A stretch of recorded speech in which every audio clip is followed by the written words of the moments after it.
ನನ್ನ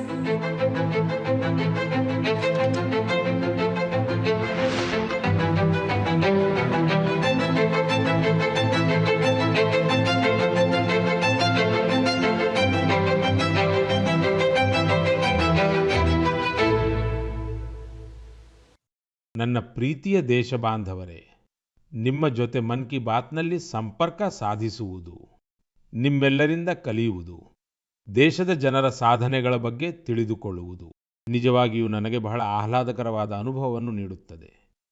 ಪರಸ್ಪರ ನಮ್ಮ ಮಾತುಗಳನ್ನು ಹಂಚಿಕೊಳ್ಳುತ್ತಾ, ನಮ್ಮ ಮನ್ ಕಿ ಬಾತ್ ಅನ್ನು ನಡೆಸುತ್ತಾ ನಮಗೆ ತಿಳಿಯಲೇ ಇಲ್ಲ, ಈ ಕಾರ್ಯಕ್ರಮವು 125 ಸಂಚಿಕೆಗಳನ್ನು ಪೂರ್ಣಗೊಳಿಸಿದೆ ಎಂದು. ಇದು ಈ ಕಾರ್ಯಕ್ರಮದ 126ನೇ ಸಂಚಿಕೆಯಾಗಿದೆ ಮತ್ತು ಈ ದಿನದೊಂದಿಗೆ ಕೆಲವು ವಿಶೇಷ ವೈಶಿಷ್ಟ್ಯಗಳು ಸೇರಿಕೊಂಡಿವೆ. ಇಂದು ಭಾರತದ ಇಬ್ಬರು ಮಹಾನ್ ಚೇತನಗಳ ಜಯಂತಿ ಇದೆ. ನಾನು ಮಾತನಾಡುತ್ತಿರುವುದು ಹುತಾತ್ಮ ಭಗತ್ ಸಿಂಗ್ ಮತ್ತು ಲತಾ ದೀದಿ ಅವರ ಬಗ್ಗೆ. ಗೆಳೆಯರೇ, ಅಮರ ಹುತಾತ್ಮ ಭಗತ್ ಸಿಂಗ್ ಪ್ರತಿಯೊಬ್ಬ ಭಾರತೀಯನಿಗೆ, ವಿಶೇಷವಾಗಿ ದೇಶದ ಯುವಜನತೆಗೆ ಒಂದು ಸ್ಫೂರ್ತಿಯ ಸೆಲೆಯಾಗಿದ್ದಾರೆ. ನಿರ್ಭಯತೆ ಅನ್ನುವುದು ಅವರ ಸ್ವಭಾವದಲ್ಲಿ ಮೈಗೂಡಿತ್ತು. ದೇಶಕ್ಕಾಗಿ ನೇಣುಗಂಬವನ್ನೇರುವ ಮೊದಲು ಭಗತ್ ಸಿಂಗ್ ಅವರು ಬ್ರಿಟಿಷರಿಗೆ ಒಂದು ಪತ್ರವನ್ನು ಸಹ ಬರೆದಿದ್ದರು.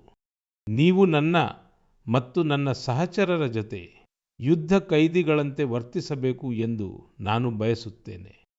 ಆದ್ದರಿಂದ ನಮ್ಮನ್ನು ಗಲ್ಲಿಗೇರಿಸುವುದರ ಬದಲು ನೇರವಾಗಿ ಗುಂಡಿಕ್ಕಿ ಕೊಲ್ಲಬೇಕು ಎಂದು ಅವರು ಹೇಳಿದ್ದರು.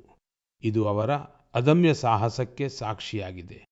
ಭಗತ್ ಸಿಂಗ್ ಅವರು ಜನರ ನೋವಿಗೆ ಬಹಳ ಸಂವೇದನಾಶೀಲರಾಗಿದ್ದರು ಮತ್ತು ಅವರ ಸಹಾಯಕ್ಕೆ ಸದಾ ಮುಂದಿರುತ್ತಿದ್ದರು. ನಾನು ಹುತಾತ್ಮ ಭಗತ್ ಸಿಂಗ್ ಅವರಿಗೆ ಗೌರವಯುತ ಶ್ರದ್ಧಾಂಜಲಿಯನ್ನು ಅರ್ಪಿಸುತ್ತೇನೆ. ಗೆಳೆಯರೇ, ಇಂದು ಲತಾ ಮಂಗೇಶ್ಕರ್ ಅವರ ಜಯಂತಿಯೂ ಇದೆ. ಭಾರತೀಯ ಸಂಸ್ಕೃತಿ ಮತ್ತು ಸಂಗೀತದಲ್ಲಿ ಆಸಕ್ತಿ ಇರುವ ಯಾರೇ ಆಗಲಿ, ಅವರ ಗೀತೆಗಳನ್ನು ಕೇಳಿ ಮಂತ್ರಮುಗ್ಧರಾಗದೇ ಇರಲಾರರು. ಮಾನವೀಯ ಸಂವೇದನೆಗಳನ್ನು ಮಿಡಿಯುವಂತೆ ಮಾಡುವ ಎಲ್ಲವೂ ಅವರ ಗೀತೆಗಳಲ್ಲಿವೆ. ಅವರು ಹಾಡಿದ ದೇಶಭಕ್ತಿ ಗೀತೆಗಳು ಜನರನ್ನು ಬಹಳಷ್ಟು ಪ್ರೇರೇಪಿಸಿವೆ. ಭಾರತೀಯ ಸಂಸ್ಕೃತಿಯೊಂದಿಗೂ ಅವರಿಗೆ ಆಳವಾದ ನಂಟಿತ್ತು. ನಾನು ಲತಾ ದೀದಿ ಅವರಿಗೆ ನನ್ನ ಹೃತ್ಪೂರ್ವಕ ಶ್ರದ್ಧಾಂಜಲಿಯನ್ನು ಅರ್ಪಿಸುತ್ತೇನೆ. ಲತಾ ದೀದಿ ಯಾವ ಮಹಾನ್ ಚೇತನಗಳಿಂದ ಪ್ರೇರಿತರಾಗಿದ್ದರು. ಅವರಲ್ಲಿ ವೀರ ಸಾವರ್ಕರ್ ಕೂಡ ಒಬ್ಬರು. ಅವರನ್ನು ಲತಾ ದೀದಿ ತಾತ್ಯಾ ಎಂದು ಕರೆಯುತ್ತಿದ್ದರು. ಅವರು ವೀರ ಸಾವರ್ಕರ್ ಅವರ ಅನೇಕ ಗೀತೆಗಳಿಗೆ ತಮ್ಮ ದನಿಯನ್ನು ನೀಡಿದ್ದಾರೆ. ನಾನು ಲತಾ ದೀದಿ ಅವರೊಂದಿಗೆ ಹಂಚಿಕೊಂಡಿರುವ ಸ್ನೇಹದ ಬಂಧವು ಶಾಶ್ವತವಾದದ್ದು. ಪ್ರತಿ ವರ್ಷ ಅವರು ಮರೆಯದೆ ನನಗೆ ರಾಖಿ ಕಳುಹಿಸುತ್ತಿದ್ದರು. ನನಗೆ ನೆನಪಿದೆ, ಮರಾಠಿ ಸುಗಮ ಸಂಗೀತದ ಮಹಾನ್ ವ್ಯಕ್ತಿ ಸುಧೀರ್ ಫಡ್ಕೆ ಅವರು ನನ್ನನ್ನು ಲತಾ ದೀದಿಯವರಿಗೆ ಮೊಟ್ಟಮೊದಲ ಬಾರಿಗೆ ಪರಿಚಯಿಸಿದ್ದರು ಮತ್ತು ನಾನು ಲತಾ ದೀದಿ ಅವರಿಗೆ ನೀವು ಹಾಡಿದ ಮತ್ತು ಸುಧೀರ್ ಅವರು ಸಂಗೀತ ಸಂಯೋಜಿಸಿದ ಜ್ಯೋತಿ ಕಲಶ ಛಲಕೆ ಗೀತೆ ನನಗೆ ಬಹಳ ಇಷ್ಟ ಎಂದು ಹೇಳಿದ್ದೆ. ಗೆಳೆಯರೇ, ನನ್ನ ಜೊತೆ ನೀವು ಕೂಡ ಇದರ ಆನಂದವನ್ನು ಪಡೆಯಿರಿ.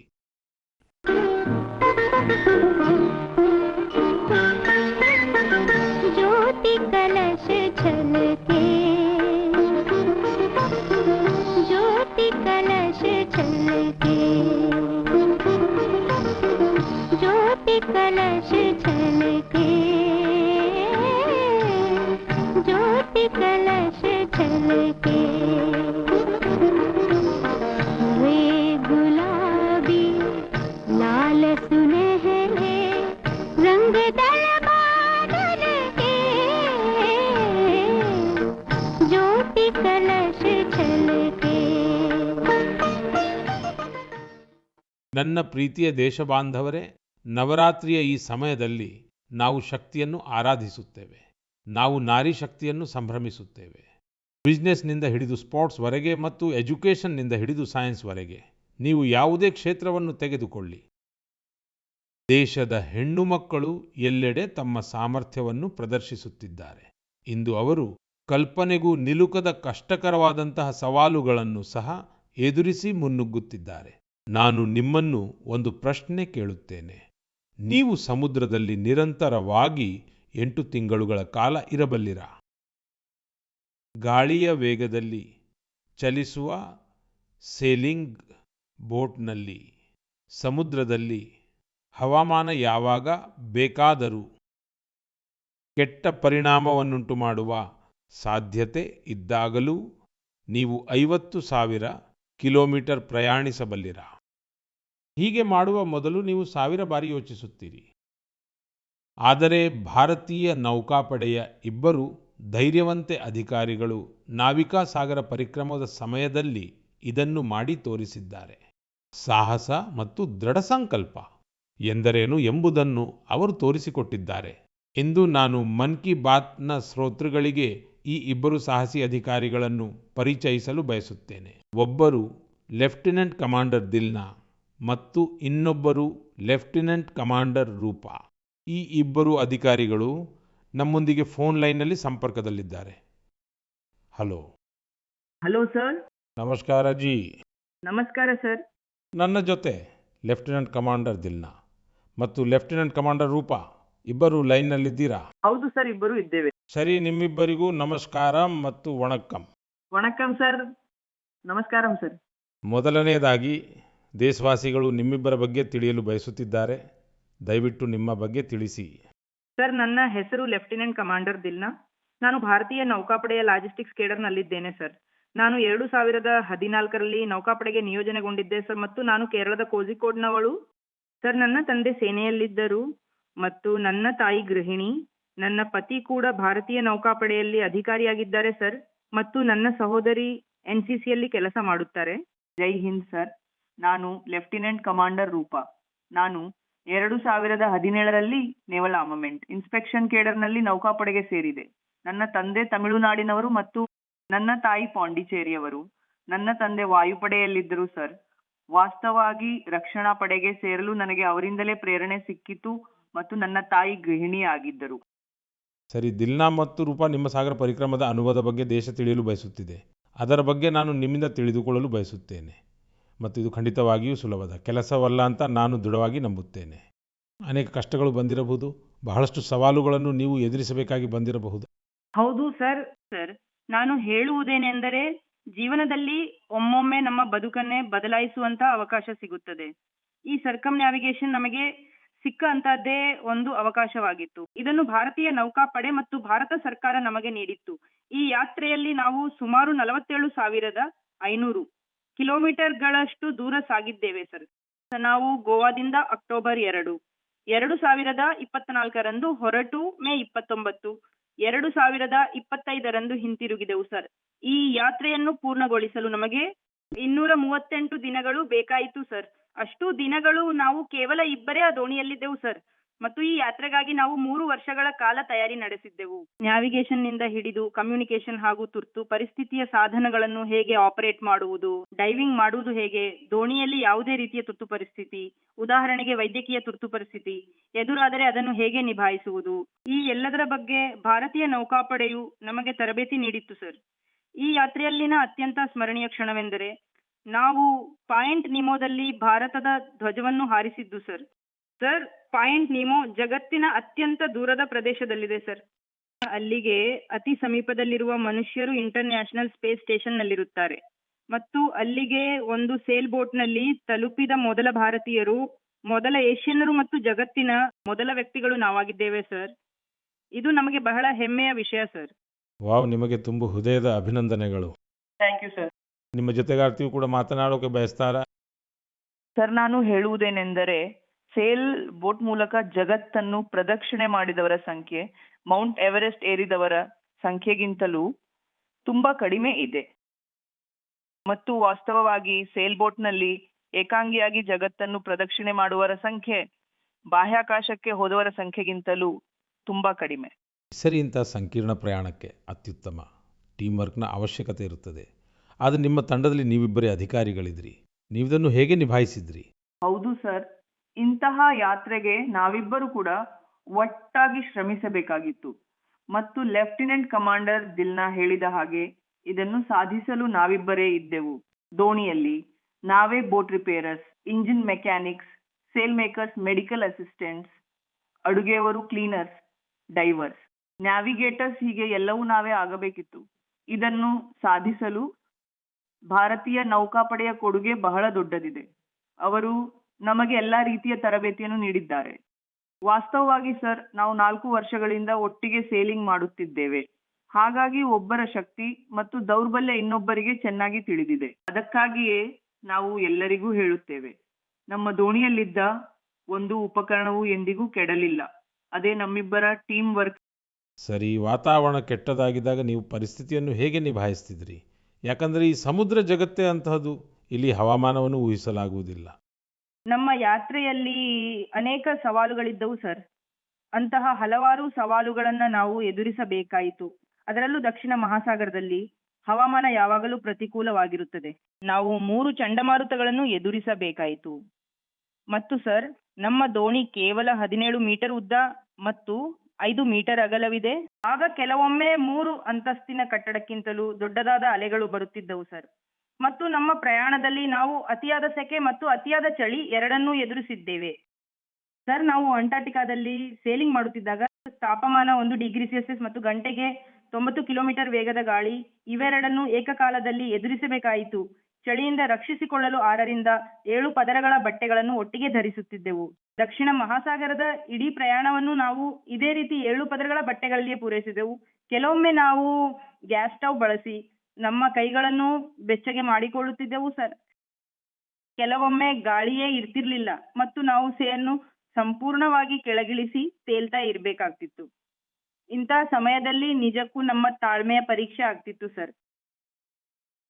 ನಿಮ್ಮ ಸಂಕಷ್ಟ ಜರಿಗೆ ಆಶ್ಚರ್ಯ ಉಂಟು ಮಾಡಬಹುದು. ಈ ಸಮಯದಲ್ಲಿ ನೀವು ಅನೇಕ ದೇಶಗಳಲ್ಲಿ ಉಳಿದುಕೊಂಡಿದ್ರಿ. ಅಲ್ಲಿ ಜನರ ಪ್ರತಿಕ್ರಿಯೆ ಹೇಗಿತ್ತು? ನಿಮ್ಮ ಅನುಭವ ಹೇಗಿತ್ತು? ನಮಗೆ ಬಹಳ ಒಳ್ಳೆಯ ಅನುಭವ ಆಯಿತು ಸರ್. ನಾವು 8 ತಿಂಗಳಲ್ಲಿ 4 ಕಡೆ ಉಳ್ಕೊಂಡಿದ್ವಿ. ಆಸ್ಟ್ರೇಲಿಯಾ, ಫೋರ್ಟ್ ಸ್ಟ್ಯಾನ್ಲಿ, ನ್ಯೂಜಿಲೆಂಡ್ ಮತ್ತು ದಕ್ಷಿಣ ಆಫ್ರಿಕಾ. ಪ್ರತಿ ಸ್ಥಳದಲ್ಲಿ ಸರಾಸರಿ ಎಷ್ಟು ಸಮಯ ಇರಬೇಕಾಗಿತ್ತು? ಒಂದು ಸ್ಥಳದಲ್ಲಿ ನಾವು 14 ದಿನಗಳ ಕಾಲ ತಂಗಿದ್ದೆವು ಸರ್. ಒಂದು ಸ್ಥಳದಲ್ಲಿ 14 ದಿನಗಳೇ? ಹೌದು ಸರ್. ನಾವು ಜಗತ್ತಿನ ಪ್ರತಿ ಮೂಲೆಯಲ್ಲೂ ಭಾರತೀಯರನ್ನು ನೋಡಿದೆವು ಸರ್. ಅವರು ಕೂಡ ಬಹಳ ಕ್ರಿಯಾಶೀಲರಾಗಿ ಮತ್ತು ಆತ್ಮವಿಶ್ವಾಸದಿಂದ ಭಾರತದ ಹೆಸರನ್ನು ಬೆಳಗುತ್ತಿದ್ದಾರೆ. ಮತ್ತು ನಮಗೆ ಹೀಗನ್ನಿಸಿತು ಸರ್, ನಮ್ಮ ಯಶಸ್ಸನ್ನು ಅವರು ತಮ್ಮ ಯಶಸ್ಸು ಎಂದೇ ಭಾವಿಸಿದ್ದರು ಮತ್ತು ಪ್ರತಿಯೊಂದು ಸ್ಥಳದಲ್ಲೂ ನಮಗೆ ವಿಭಿನ್ನ ಅನುಭವ ಸಿಕ್ಕಿತು. ಉದಾಹರಣೆಗೆ ಆಸ್ಟ್ರೇಲಿಯಾದಲ್ಲಿ ವೆಸ್ಟರ್ನ್ ಆಸ್ಟ್ರೇಲಿಯನ್ ಪಾರ್ಲಿಮೆಂಟ್ನ ಸ್ಪೀಕರ್ ನಮ್ಮನ್ನು ಕರೆದಿದ್ದರು. ಅವರು ನಮಗೆ ಬಹಳ ಮೋಟಿವೇಟ್ ಮಾಡಿದ್ರು ಸರ್. ಮತ್ತು ಇಂಥ ಘಟನೆಗಳು ನಡೆದಾಗಲೆಲ್ಲ ಸರ್ ನಮಗೆ ಬಹಳ ಹೆಮ್ಮೆಯಾಗುತ್ತಿತ್ತು. ಮತ್ತು ನಾವು ನ್ಯೂಜಿಲೆಂಡ್ಗೆ ಹೋದಾಗ ಅಲ್ಲಿನ ಮ್ಯಾವೋರಿ ಜನರು ನಮ್ಮನ್ನು ಸ್ವಾಗತಿಸಿ ನಮ್ಮ ಭಾರತೀಯ ಸಂಸ್ಕೃತಿಗೆ ಬಹಳ ಗೌರವ ತೋರಿದರು ಸರ್. ಮತ್ತು ಒಂದು ಪ್ರಮುಖ ವಿಷಯವೇನೆಂದರೆ ಸರ್, ಫೋರ್ಟ್ ಸ್ಟ್ಯಾನ್ಲಿ ಒಂದು ರಿಮೋಟ್ ಐಲ್ಯಾಂಡ್ ಸರ್. ಅದು ದಕ್ಷಿಣ ಅಮೆರಿಕಾದ ಸಮೀಪದಲ್ಲಿದೆ. ಅಲ್ಲಿನ ಒಟ್ಟು ಜನಸಂಖ್ಯೆ ಕೇವಲ 3500 ಮಾತ್ರ ಸರ್. ಅಲ್ಲಿ ನಾವು ಒಂದು ಮಿನಿ ಇಂಡಿಯಾವನ್ನು ನೋಡಿದೆವು. ಅಲ್ಲಿ 45 ಭಾರತೀಯರಿದ್ರು. ಅವರು ನಮ್ಮನ್ನು ತಮ್ಮವರು ಅಂತ ಭಾವಿಸಿ ನಮಗೆ ಮನೆಯ ವಾತಾವರಣ ಕಲ್ಪಿಸಿಕೊಟ್ರು ಸರ್. ಸರಿ, ನಿಮ್ಮಂತೆ ಏನಾದರೂ ವಿಭಿನ್ನವಾದುದನ್ನು ಮಾಡಲು ಬಯಸುವ ದೇಶದ ಹೆಣ್ಣು ಮಕ್ಕಳಿಗೆ ನೀವಿಬ್ಬರು ಯಾವ ಸಂದೇಶವನ್ನು ನೀಡಲು ಬಯಸುತ್ತೀರಿ? ಸರ್, ನಾನೀಗ ಲೆಫ್ಟಿನೆಂಟ್ ಕಮಾಂಡರ್ ರೂಪ ಮಾತಾಡ್ತಿದ್ದೀನಿ. ನಾನು ನಿಮ್ಮ ಮೂಲಕ ಎಲ್ಲರಿಗೂ ಹೇಳುವುದೇನೆಂದರೆ, ಯಾರಾದರೂ ಮನಸ್ಸಿಟ್ಟು ಶ್ರಮಿಸಿದರೆ ಈ ಜಗತ್ತಿನಲ್ಲಿ ಯಾವುದೂ ಅಸಾಧ್ಯ ಅಲ್ಲ. ನೀವು ಎಲ್ಲಿಯವರು, ಎಲ್ಲಿ ಹುಟ್ಟಿದ್ದೀರಿ ಎನ್ನುವುದು ಯಾವುದು ಲೆಕ್ಕಕ್ಕೆ ಬರುವುದಿಲ್ಲ. ಭಾರತದ ಯುವಕರು ಮತ್ತು ಮಹಿಳೆಯರು ದೊಡ್ಡ ಕನಸುಗಳನ್ನು ಕಾಣಬೇಕು ಮತ್ತು ಭವಿಷ್ಯದಲ್ಲಿ ಎಲ್ಲ ಹುಡುಗಿಯರು ಮತ್ತು ಮಹಿಳೆಯರು ಡಿಫೆನ್ಸ್ನಲ್ಲಿ, ಸ್ಪೋರ್ಟ್ಸ್ನಲ್ಲಿ, ಅಡ್ವೆಂಚರ್ನಲ್ಲಿ ಭಾಗವಹಿಸಿ ದೇಶದ ಹೆಸರನ್ನು ಬೆಳಗಬೇಕು ಎಂಬುದು ನಮ್ಮಿಬ್ಬರ ಆಶಯ ಸರ್. ಅದಿಲ್ನಾ ಮತ್ತು ರೂಪಾ, ನಿಮ್ಮ ಮಾತುಗಳನ್ನು ಕೇಳಿ ನನಗೂ ಬಹಳ ರೋಮಾಂಚನವಾಗುತ್ತಿದೆ.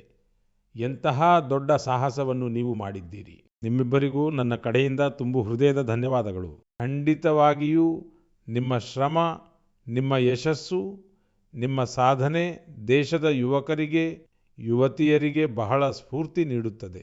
ಹೀಗೆಯೇ ತ್ರಿವರ್ಣ ಧ್ವಜವನ್ನು ಹಾರಿಸುತ್ತಿರಿ. ನಿಮ್ಮ ಭವಿಷ್ಯದ ಪ್ರಯತ್ನಗಳಿಗೆ ನನ್ನ ಮನದಾಳದ ಶುಭ ಹಾರೈಕೆಗಳು. Thank you sir. ಮನದಾಳದ ಧನ್ಯವಾದ. ವಣಕಂ, ನಮಸ್ಕಾರಂ ಸರ್. ನಮಸ್ಕಾರಂ ಸರ್. ಸ್ನೇಹಿತರೆ, ನಮ್ಮ ಹಬ್ಬ ಹರಿದಿನಗಳು ಭಾರತದ ಸಂಸ್ಕೃತಿಯನ್ನು ಜೀವಂತವಾಗಿರಿಸುತ್ತವೆ. ಛಠ್ ಪೂಜೆ ದೀಪಾವಳಿಯ ನಂತರ ಬರುವ ಒಂದು ಪವಿತ್ರ ಹಬ್ಬವಾಗಿದೆ.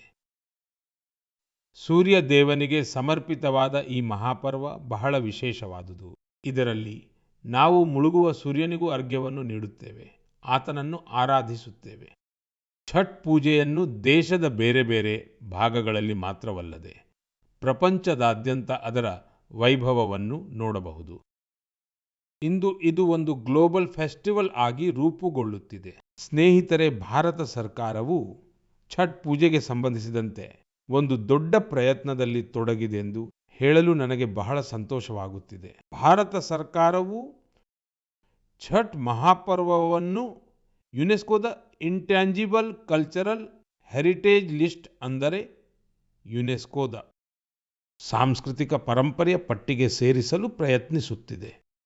ಛಠ್ ಪೂಜೆಯು ಯುನೆಸ್ಕೋದ ಪಟ್ಟಿಗೆ ಸೇರಿದಾಗ ಜಗತ್ತಿನ ಮೂಲೆ ಮೂಲೆಯಲ್ಲಿರುವ ಜನರು ಅದರ ಭವ್ಯತೆ ಮತ್ತು ದಿವ್ಯತೆಯನ್ನು ಅನುಭವಿಸಲು ಸಾಧ್ಯವಾಗುತ್ತದೆ. ಸ್ನೇಹಿತರೆ, ಕೆಲವು ಸಮಯದ ಹಿಂದೆ ಭಾರತ ಸರ್ಕಾರದ ಇದೇ ರೀತಿಯ ಪ್ರಯತ್ನಗಳಿಂದ ಕೋಲ್ಕತ್ತಾದ ದುರ್ಗಾ ಪೂಜೆಯು ಸಹ ಯುನೆಸ್ಕೋದ ಈ ಪಟ್ಟಿಯ ಭಾಗವಾಗಿದೆ. ನಾವು ನಮ್ಮ ಸಾಂಸ್ಕೃತಿಕ ಆಚರಣೆಗಳಿಗೆ ಹೀಗೆಯೇ ಜಾಗತಿಕ ಮನ್ನಣೆಯನ್ನು ತಂದುಕೊಟ್ಟರೆ ಜಗತ್ತು ಕೂಡ ಅವುಗಳ ಬಗ್ಗೆ ತಿಳಿಯುತ್ತದೆ, ಅರ್ಥ ಮಾಡಿಕೊಳ್ಳುತ್ತದೆ ಮತ್ತು ಅವುಗಳಲ್ಲಿ ಭಾಗವಹಿಸಲು ಮುಂದೆ ಬರುತ್ತದೆ. ಸ್ನೇಹಿತರೆ, ಅಕ್ಟೋಬರ್ 2ರಂದು ಗಾಂಧಿ ಜಯಂತಿ ಇದೆ. ಗಾಂಧೀಜಿಯವರು ಯಾವಾಗಲೂ ಸ್ವದೇಶಿ ಉತ್ಪನ್ನಗಳನ್ನು ಅಳವಡಿಸಿಕೊಳ್ಳಲು ಒತ್ತು ನೀಡಿದ್ದರು ಮತ್ತು ಅವುಗಳಲ್ಲಿ ಖಾದಿ ಅತ್ಯಂತ ಪ್ರಮುಖವಾಗಿತ್ತು. ದುರದೃಷ್ಟವಶಾತ್ ಸ್ವಾತಂತ್ರ್ಯದ ನಂತರ ಖಾದಿಯ ವೈಭವವು ಸ್ವಲ್ಪ ಮಟ್ಟಿಗೆ ಮಸುಕಾಗುತ್ತಿತ್ತು. ಆದರೆ ಕಳೆದ 11 ವರ್ಷಗಳಲ್ಲಿ ಖಾದಿಯ ಬಗ್ಗೆ ದೇಶದ ಜನರ ಆಕರ್ಷಣೆ ಬಹಳಷ್ಟು ಹೆಚ್ಚಾಗಿದೆ. ಕಳೆದ ಕೆಲವು ವರ್ಷಗಳಲ್ಲಿ ಖಾದಿ ಮಾರಾಟದಲ್ಲಿ ಬಹಳಷ್ಟು ಏರಿಕೆ ಕಂಡುಬಂದಿದೆ. ನಾನು ನಿಮ್ಮೆಲ್ಲರಲ್ಲೂ ಆಗ್ರಹಿಸುವುದೇನೆಂದರೆ, ಅಕ್ಟೋಬರ್ 2ರಂದು ಯಾವುದಾದರೂ ಒಂದು ಖಾದಿ ಉತ್ಪನ್ನವನ್ನು ಖರೀದಿಸಿ ಮತ್ತು ಹೆಮ್ಮೆಯಿಂದ ಹೇಳಿ ಇದು ಸ್ವದೇಶಿ ಎಂದು. ಇದನ್ನು ಸೋಷಿಯಲ್ ಮೀಡಿಯಾದಲ್ಲಿ ವೋಕಲ್ ಫಾರ್ ಲೋಕಲ್ ಜೊತೆ ಶೇರ್ ಕೂಡ ಮಾಡಿ. ಸ್ನೇಹಿತರೆ, ಖಾದಿಯಂತೆಯೇ ನಮ್ಮ ಹ್ಯಾಂಡ್ಲೂಮ್ ಮತ್ತು ಹ್ಯಾಂಡಿಕ್ರಾಫ್ಟ್ ವಲಯಗಳಲ್ಲಿಯೂ ಸಾಕಷ್ಟು ಬದಲಾವಣೆಗಳು ಕಂಡುಬರುತ್ತಿವೆ. ಇಂದು ನಮ್ಮ ದೇಶದಲ್ಲಿ ಇಂತಹ ಅನೇಕ ಉದಾಹರಣೆಗಳು ನಮ್ಮ ಮುಂದೆ ಬರುತ್ತಿವೆ. ಸಂಪ್ರದಾಯ ಮತ್ತು ನಾವೀನ್ಯತೆಯನ್ನು ಒಟ್ಟಿಗೆ ಜೋಡಿಸಿದರೆ ಅದ್ಭುತ ಫಲಿತಾಂಶಗಳು ದೊರೆಯಬಹುದು ಎಂಬುದನ್ನು ಅವು ತಿಳಿಸುತ್ತವೆ. ಉದಾಹರಣೆಗೆ, ತಮಿಳುನಾಡಿನ ಯಾಜ್ ನ್ಯಾಚುರಲ್ಸ್ ಇದಕ್ಕೆ ಒಂದು ನಿದರ್ಶನವಾಗಿದೆ. ಇಲ್ಲಿ ಅಶೋಕ್ ಜಗದೀಶನ್ ಮತ್ತು ಪ್ರೇಮ್ ಸೆಲ್ವರಾಜ್ ಅವರು ಕಾರ್ಪೊರೇಟ್ ನೌಕರಿಯನ್ನು ತೊರೆದು ಒಂದು ಹೊಸ ಪ್ರಯತ್ನ ಆರಂಭಿಸಿದ್ದಾರೆ. ಅವರು ಹುಲ್ಲು ಮತ್ತು ಬಾಳೆನಾರಿನಿಂದ ಯೋಗ ಮ್ಯಾಟ್ಗಳನ್ನು ತಯಾರಿಸಿದ್ದಾರೆ, ಗಿಡಮೂಲಿಕೆಯ ಬಣ್ಣಗಳನ್ನು ಬಳಸಿ ಬಟ್ಟೆಗಳಿಗೆ ಬಣ್ಣ ಹಾಕಿದ್ದಾರೆ ಮತ್ತು 200 ಕುಟುಂಬಗಳಿಗೆ ತರಬೇತಿ ನೀಡಿ ಉದ್ಯೋಗ ಒದಗಿಸಿದ್ದಾರೆ. ಜಾರ್ಖಂಡ್ನ ಆಶಿಷ್ ಸತ್ಯವ್ರತ್ ಸಾಹು ಅವರು ಜೋಹಾರ್ಗ್ರಾಮ್ ಬ್ರ್ಯಾಂಡ್ ಮೂಲಕ ಆದಿವಾಸಿ ನೇಯ್ಗೆ ಮತ್ತು ಉಡುಪುಗಳನ್ನು ಗ್ಲೋಬಲ್ ರ್ಯಾಂಪ್ ವರೆಗೆ ತಲುಪಿಸಿದ್ದಾರೆ. ಅವರ ಪ್ರಯತ್ನಗಳಿಂದಾಗಿ ಇಂದು ಜಾರ್ಖಂಡ್ನ ಸಾಂಸ್ಕೃತಿಕ ಪರಂಪರೆಯನ್ನು ಇತರ ದೇಶಗಳ ಜನರೂ ಸಹ ತಿಳಿಯತೊಡಗಿದ್ದಾರೆ. ಬಿಹಾರದ ಮಧುಬನಿ ಜಿಲ್ಲೆಯ ಸ್ವೀಟಿ ಕುಮಾರಿ ಅವರು ಕೂಡ ಸಂಕಲ್ಪ ಕ್ರಿಯೇಷನ್ ಅನ್ನು ಪ್ರಾರಂಭಿಸಿದ್ದಾರೆ. ಅವರು ಮಿಥಿಲಾ ಪೇಂಟಿಂಗ್ ಅನ್ನು ಮಹಿಳೆಯರ ಜೀವನೋಪಾಯದ ಸಾಧನವನ್ನಾಗಿ ಮಾಡಿದ್ದಾರೆ. ಇಂದು 500ಕ್ಕೂ ಹೆಚ್ಚು ಗ್ರಾಮೀಣ ಮಹಿಳೆಯರು ಅವರೊಂದಿಗೆ ಕೈಜೋಡಿಸಿದ್ದಾರೆ ಮತ್ತು ಆತ್ಮನಿರ್ಭರತೆಯ ಹಾದಿಯಲ್ಲಿದ್ದಾರೆ. ಯಶಸ್ಸಿನ ಈ ಎಲ್ಲ ಕಥೆಗಳು ನಮ್ಮ ಸಂಪ್ರದಾಯಗಳಲ್ಲಿ ಆದಾಯದ ಎಷ್ಟೆಲ್ಲ ಸಾಧನಗಳು ಅಡಗಿವೆ ಎಂಬುದನ್ನು ನಮಗೆ ಕಲಿಸುತ್ತವೆ. ಸಂಕಲ್ಪ ದೃಢವಾಗಿದ್ದರೆ ಯಶಸ್ಸು ನಮ್ಮಿಂದ ದೂರ ಹೋಗಲಾರದು. ನನ್ನ ಪ್ರೀತಿಯ ದೇಶವಾಸಿಗಳೇ, ಮುಂದಿನ ಕೆಲವೇ ದಿನಗಳಲ್ಲಿ ನಾವು ವಿಜಯದಶಮಿಯನ್ನು ಆಚರಿಸಲಿದ್ದೇವೆ. ಈ ಬಾರಿಯ ವಿಜಯದಶಮಿ ಮತ್ತೊಂದು ಕಾರಣದಿಂದಾಗಿ ಬಹಳ ವಿಶೇಷವಾಗಿದೆ. ಇದೇ ದಿನ ರಾಷ್ಟ್ರೀಯ ಸ್ವಯಂ ಸೇವಕ ಸಂಘದ ಸ್ಥಾಪನೆಯಾಗಿ 100 ವರ್ಷಗಳು ಪೂರ್ಣಗೊಳ್ಳುತ್ತಿವೆ. ಒಂದು ಶತಮಾನದ ಈ ಯಾತ್ರೆಯು ಎಷ್ಟು ಅದ್ಭುತವಾಗಿದೆಯೋ, ಅಭೂತಪೂರ್ವವಾಗಿದೆಯೋ, ಅಷ್ಟೇ ಸ್ಫೂರ್ತಿದಾಯಕವಾಗಿದೆ. 100 ವರ್ಷಗಳ ಹಿಂದೆ ರಾಷ್ಟ್ರೀಯ ಸ್ವಯಂ ಸೇವಕ ಸಂಘದ ಸ್ಥಾಪನೆಯಾದಾಗ ದೇಶವು ಶತಮಾನಗಳಿಂದ ಗುಲಾಮಗಿರಿಯ ಸಂಕೋಲೆಗಳಲ್ಲಿ ಬಂಧಿಯಾಗಿತ್ತು. ಶತಮಾನಗಳ ಈ ಗುಲಾಮಗಿರಿಯು ನಮ್ಮ ಸ್ವಾಭಿಮಾನ ಮತ್ತು ಆತ್ಮವಿಶ್ವಾಸಕ್ಕೆ ಆಳವಾದ ಪೆಟ್ಟನ್ನು ನೀಡಿತ್ತು. ವಿಶ್ವದ ಅತ್ಯಂತ ಪ್ರಾಚೀನ ನಾಗರಿಕತೆಯ ಎದುರು ಅಸ್ತಿತ್ವದ ಬಿಕ್ಕಟ್ಟನ್ನು ಸೃಷ್ಟಿಸಲಾಗುತ್ತಿತ್ತು. ದೇಶವಾಸಿಗಳು ಕೀಳರಿಮೆಗೆ ತುತ್ತಾಗತೊಡಗಿದ್ದರು. ಹಾಗಾಗಿ ದೇಶದ ಸ್ವಾತಂತ್ರ್ಯದ ಜೊತೆಗೆ ದೇಶವು ವೈಚಾರಿಕ ಗುಲಾಮಗಿರಿಯಿಂದಲೂ ಸ್ವತಂತ್ರವಾಗುವುದು ಕೂಡ ಅಷ್ಟೇ ಮುಖ್ಯವಾಗಿತ್ತು. ಪರಮ ಪೂಜ್ಯ ಡಾಕ್ಟರ್ ಹೆಡಗೇವಾರ್ ಅವರು ಆಗ ಈ ವಿಷಯದ ಬಗ್ಗೆ ಮಂಥನವನ್ನು ಪ್ರಾರಂಭಿಸಿದರು ಮತ್ತು ನಂತರ ಇದೇ ಭಗೀರಥ ಕಾರ್ಯಕ್ಕಾಗಿ ಅವರು 1925ರಲ್ಲಿ ವಿಜಯದಶಮಿಯ ಪವಿತ್ರ ಸಂದರ್ಭದಲ್ಲಿ ರಾಷ್ಟ್ರೀಯ ಸ್ವಯಂ ಸೇವಕ ಸಂಘವನ್ನು ಸ್ಥಾಪಿಸಿದರು. ಡಾಕ್ಟರ್ ಸಾಹೇಬರ ನಂತರ ಪರಮಪೂಜ್ಯ ಗುರೂಜಿ ಅವರು ರಾಷ್ಟ್ರ ಸೇವೆಯ ಈ ಮಹಾಯಜ್ಞವನ್ನು ಮುಂದುವರೆಸಿದರು. ಪರಮ ಪೂಜ್ಯ ಗುರೂಜಿ ಹೇಳುತ್ತಿದ್ದರು, ರಾಷ್ಟ್ರಾಯ ಸ್ವಾಹ ಇದಂ ರಾಷ್ಟ್ರಾಯ ಇದಂ ನ ಮಮೋ, ಅಂದರೆ ಇದು ನನ್ನದಲ್ಲ, ಇದು ರಾಷ್ಟ್ರದ್ದು. ಇದರಲ್ಲಿ ಸ್ವಾರ್ಥವನ್ನು ಮೀರಿ ರಾಷ್ಟ್ರಕ್ಕಾಗಿ ಸಮರ್ಪಣಾ ಭಾವವನ್ನು ಹೊಂದುವ ಪ್ರೇರಣೆ ಇದೆ. ಗುರೂಜಿ ಗೋಲ್ವಾಲ್ಕರ್ ಅವರ ಈ ವಾಕ್ಯವು ಲಕ್ಷಾಂತರ ಸ್ವಯಂ ಸೇವಕರಿಗೆ ತ್ಯಾಗ ಮತ್ತು ಸೇವೆಯ ಮಾರ್ಗವನ್ನು ತೋರಿಸಿದೆ. ತ್ಯಾಗ ಹಾಗೂ ಸೇವೆಯ ಭಾವನೆ ಮತ್ತು ಶಿಸ್ತಿನ ಪಾಠವೇ ಸಂಘದ ನಿಜವಾದ ಶಕ್ತಿಯಾಗಿದೆ. ಇಂದು ಆರ್ಎಸ್ಎಸ್ 100 ವರ್ಷಗಳಿಂದ ದಣಿವಿಲ್ಲದೆ ನಿಲ್ಲದೆ ರಾಷ್ಟ್ರ ಸೇವೆಯ ಕಾರ್ಯದಲ್ಲಿ ತೊಡಗಿದೆ. ಅದಕ್ಕಾಗಿಯೇ ನಾವು ನೋಡುತ್ತೇವೆ, ದೇಶದಲ್ಲಿ ಎಲ್ಲಿಯೇ ಪ್ರಾಕೃತಿಕ ವಿಕೋಪ ಸಂಭವಿಸಿದರೂ ಆರ್ಎಸ್ಎಸ್ನ ಸ್ವಯಂ ಸೇವಕರು ಮೊದಲಿಗರಾಗಿ ಅಲ್ಲಿಗೆ ತಲುಪುತ್ತಾರೆ. ಲಕ್ಷಾಂತರ ಸ್ವಯಂ ಸೇವಕರ ಜೀವನದ ಪ್ರತಿ ಕಾಯಕದಲ್ಲೂ ಪ್ರತಿ ಪ್ರಯತ್ನದಲ್ಲೂ ರಾಷ್ಟ್ರವೇ ಪ್ರಥಮ, ನೇಷನ್ ಫಸ್ಟ್ ಎಂಬ ಭಾವನೆ ಯಾವಾಗಲೂ ಸರ್ವೋತ್ಕೃಷ್ಟವಾಗಿರುತ್ತದೆ. ರಾಷ್ಟ್ರ ಸೇವೆಯ ಮಹಾಯಜ್ಞದಲ್ಲಿ ತಮ್ಮನ್ನು ತಾವು ಸಮರ್ಪಿಸಿಕೊಳ್ಳುತ್ತಿರುವ ಪ್ರತಿಯೊಬ್ಬ ಸ್ವಯಂ ಸೇವಕರಿಗೂ ನಾನು ನನ್ನ ಶುಭ ಹಾರೈಕೆಗಳನ್ನು ಸಲ್ಲಿಸುತ್ತೇನೆ. ನನ್ನ ಪ್ರೀತಿಯ ದೇಶವಾಸಿಗಳೇ, ಮುಂದಿನ ತಿಂಗಳು ಅಕ್ಟೋಬರ್ 7ರಂದು ಮಹರ್ಷಿ ವಾಲ್ಮೀಕಿ ಜಯಂತಿ ಇದೆ. ನಾವೆಲ್ಲರೂ ಬಲ್ಲೆವು, ಮಹರ್ಷಿ ವಾಲ್ಮೀಕಿಯವರು ಭಾರತೀಯ ಸಂಸ್ಕೃತಿಯ ಎಷ್ಟು ದೊಡ್ಡ ಆಧಾರ ಸ್ತಂಭವಾಗಿದ್ದಾರೆಂದು. ಭಗವಾನ್ ರಾಮನ ಅವತಾರದ ಕಥೆಗಳನ್ನು ನಮಗೆ ಇಷ್ಟು ವಿಸ್ತಾರವಾಗಿ ಪರಿಚಯಿಸಿದ್ದು ಇದೇ ಮಹರ್ಷಿ ವಾಲ್ಮೀಕಿಯವರು. ಅವರು ಮಾನವಕುಲಕ್ಕೆ ರಾಮಾಯಣದಂತಹ ಅದ್ಭುತ ಗ್ರಂಥವನ್ನು ನೀಡಿದರು. ಗೆಳೆಯರೇ, ರಾಮಾಯಣದ ಈ ಪ್ರಭಾವವು ಅದರಲ್ಲಿ ಅಡಕವಾಗಿರುವ ಭಗವಾನ್ ರಾಮನ ಆದರ್ಶಗಳು ಮತ್ತು ಮೌಲ್ಯಗಳಿಂದಾಗಿದೆ. ಭಗವಾನ್ ರಾಮನು ಸೇವೆ, ಸಾಮರಸ್ಯ ಮತ್ತು ಕರುಣೆಯಿಂದ ಎಲ್ಲರನ್ನೂ ಅಪ್ಪಿಕೊಂಡಿದ್ದನು. ಅದಕ್ಕಾಗಿಯೇ ನಾವು ನೋಡುತ್ತೇವೆ, ಮಹರ್ಷಿ ವಾಲ್ಮೀಕಿಯವರ ರಾಮಾಯಣದ ರಾಮನು ಮಾತೆ ಶಬರಿ ಮತ್ತು ನಿಷಾದರಾಜನೊಂದಿಗೆ ಮಾತ್ರವೇ ಪರಿಪೂರ್ಣನಾಗುತ್ತಾನೆ.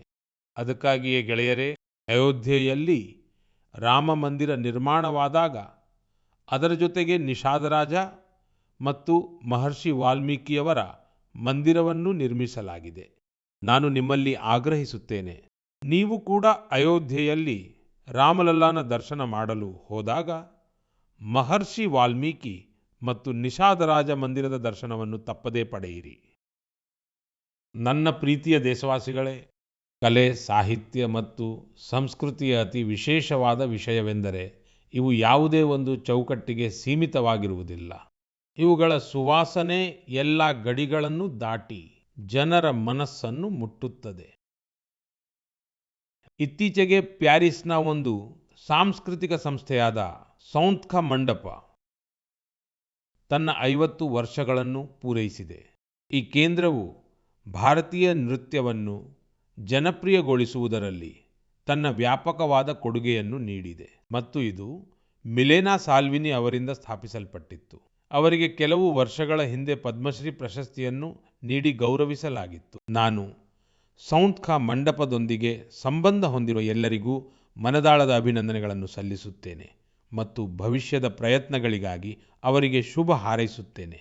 ಸ್ನೇಹಿತರೆ, ಈಗ ನಾನು ನಿಮಗೆ 2 ಚಿಕ್ಕ ಆಡಿಯೋ ಕ್ಲಿಪ್ಗಳನ್ನು ಕೇಳಿಸುತ್ತಿದ್ದೇನೆ. ಇವುಗಳನ್ನು ಗಮನವಿಟ್ಟು ಕೇಳಿ. ದಯಾಲು ಸಿತಕಿನ್ ಸಿತನಾ ಮಿನಿಹ ಕೌರುಂದೋ ಮಸಬಂದೆ ಮಿನಿಹ ಮಿನಿಹ ಗನ ಸೊಂದಿನೆ ನೇನು ವೆದೋ ಬಿಂದ ಕುದುಸಿತುವೆ ದಯಾಲು ಸಿತಕಿನ್ ಸಿತನಾ ಮಿನಿಹ ಕೌರುಂದೋ ಮಸಬಂದೆ ಮಿನಿಹ ಮಿನಿಹ ಗನ ಸೊಂದಿನೆ. ಈಗ 2ನೇ ಕ್ಲಿಪ್ ಅನ್ನು ಕೇಳಿ. மனிதன் மனிதனுக்காயில்லையே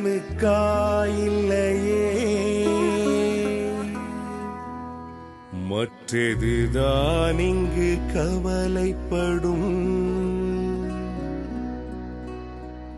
கருணையுள்ளத்தில் பரவிடவே அன்பு செய்வாய் நீ என் தோழா. மனிதன் மனிதனுக்காயில்லையே, மற்றதுதான் இங்கு கவலைப்படும் ಕರುಣೆಯುಳ್ಳத்தில் ಪರವಿಡವೇ. ಸ್ನೇಹಿತರೆ, ಭೂಪೇನ್ ಹಜಾರಿಕಾ ಅವರ ಗೀತೆಗಳಿಂದ ವಿಶ್ವದಾದ್ಯಂತದ ವಿವಿಧ ದೇಶಗಳು ಹೇಗೆ ಪರಸ್ಪರ ಬೆಸೆಯುತ್ತವೆ ಎಂಬುದಕ್ಕೆ ಈ ಧ್ವನಿಯು ಸಾಕ್ಷಿಯಾಗಿದೆ. ನಿಜ ಹೇಳಬೇಕು ಅಂದರೆ ಶ್ರೀಲಂಕಾದಲ್ಲಿ ಅತ್ಯಂತ ಶ್ಲಾಘನೀಯವಾದ ಪ್ರಯತ್ನವೊಂದು ನಡೆದಿದೆ. ಇದರಲ್ಲಿ ಭೂಪೇನ್ ದಾ ಅವರ ಪ್ರಸಿದ್ಧ ಗೀತೆಯಾದ ಮನುಹೇ ಮನುಹಾರ್ ಬಾಬೆ, ಇದನ್ನು ಶ್ರೀಲಂಕಾದ ಕಲಾವಿದರು ಸಿನ್ಹಳ ಮತ್ತು ತಮಿಳಿನಲ್ಲಿ ಅನುವಾದಿಸಿದ್ದಾರೆ. ನಾನು ನಿಮಗೆ ಕೇಳಿಸಿದ್ದು ಇದರ ಆಡಿಯೋವನ್ನೇ.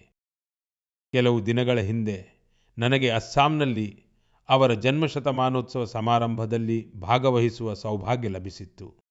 ಇದು ನಿಜಕ್ಕೂ ಒಂದು ಅತ್ಯಂತ ಸ್ಮರಣೀಯ ಕಾರ್ಯಕ್ರಮವಾಗಿತ್ತು. ಸ್ನೇಹಿತರೆ, ಅಸ್ಸಾಂ ಒಂದು ಕಡೆ ಭೂಪೇನ್ ಹಜಾರಿಕಾ ಅವರ ಜನ್ಮಶತಮಾನೋತ್ಸವವನ್ನು ಆಚರಿಸುತ್ತಿದ್ದರೆ, ಮತ್ತೊಂದೆಡೆ ಕೆಲವು ದಿನಗಳ ಹಿಂದೆ ಒಂದು ದುಃಖದ ಸಮಯವೂ ಎದುರಾಗಿದೆ.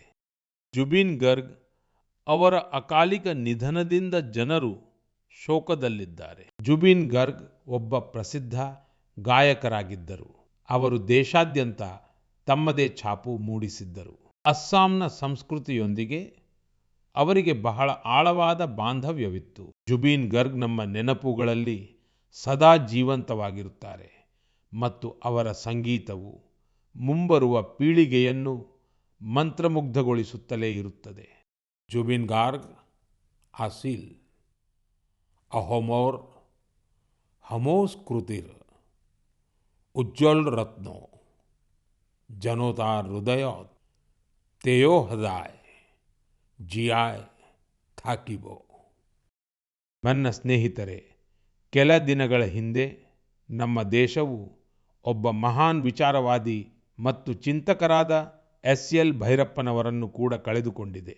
ನನಗೂ ಭೈರಪ್ಪನವರಿಗೂ ವೈಯಕ್ತಿಕ ಸಂಪರ್ಕವಿತ್ತು ಮತ್ತು ನಮ್ಮಿಬ್ಬರ ನಡುವೆ ಹಲವಾರು ಸಂದರ್ಭಗಳಲ್ಲಿ ವಿವಿಧ ವಿಷಯಗಳ ಬಗ್ಗೆ ಆಳವಾದ ಮಾತುಕತೆ ಕೂಡ ನಡೆದಿತ್ತು. ಅವರ ಕೃತಿಗಳು ಯುವ ಪೀಳಿಗೆಯ ಆಲೋಚನೆಗಳಿಗೆ ದಾರಿದೀಪವಾಗಲಿವೆ. ಕನ್ನಡದಲ್ಲಿರುವ ಅವರ ಅನೇಕ ಕೃತಿಗಳ ಅನುವಾದ ಕೂಡ ಲಭ್ಯವಿದೆ. ನಮ್ಮ ಬೇರುಗಳು ಮತ್ತು ಸಂಸ್ಕೃತಿಯ ಬಗ್ಗೆ ಹೆಮ್ಮೆ ಪಡುವುದು ಎಷ್ಟು ಮುಖ್ಯವೆಂದು ಅವರು ನಮಗೆ ತಿಳಿಸಿಕೊಟ್ಟಿದ್ದಾರೆ. ನಾನು ಎಸ್.ಎಲ್. ಭೈರಪ್ಪನವರಿಗೆ ನನ್ನ ಭಾವಪೂರ್ಣ ಶ್ರದ್ಧಾಂಜಲಿಯನ್ನು ಅರ್ಪಿಸುತ್ತೇನೆ ಮತ್ತು ಯುವಕರಲ್ಲಿ ಅವರ ಕೃತಿಗಳನ್ನು ಓದುವಂತೆ ಆಗ್ರಹಿಸುತ್ತೇನೆ. ನನ್ನ ಪ್ರೀತಿಯ ದೇಶವಾಸಿಗಳೇ, ಮುಂಬರುವ ದಿನಗಳಲ್ಲಿ ಒಂದರ ನಂತರ ಒಂದರಂತೆ ಹಬ್ಬಗಳು ಮತ್ತು ಸಂಭ್ರಮಗಳು ಬರಲಿವೆ.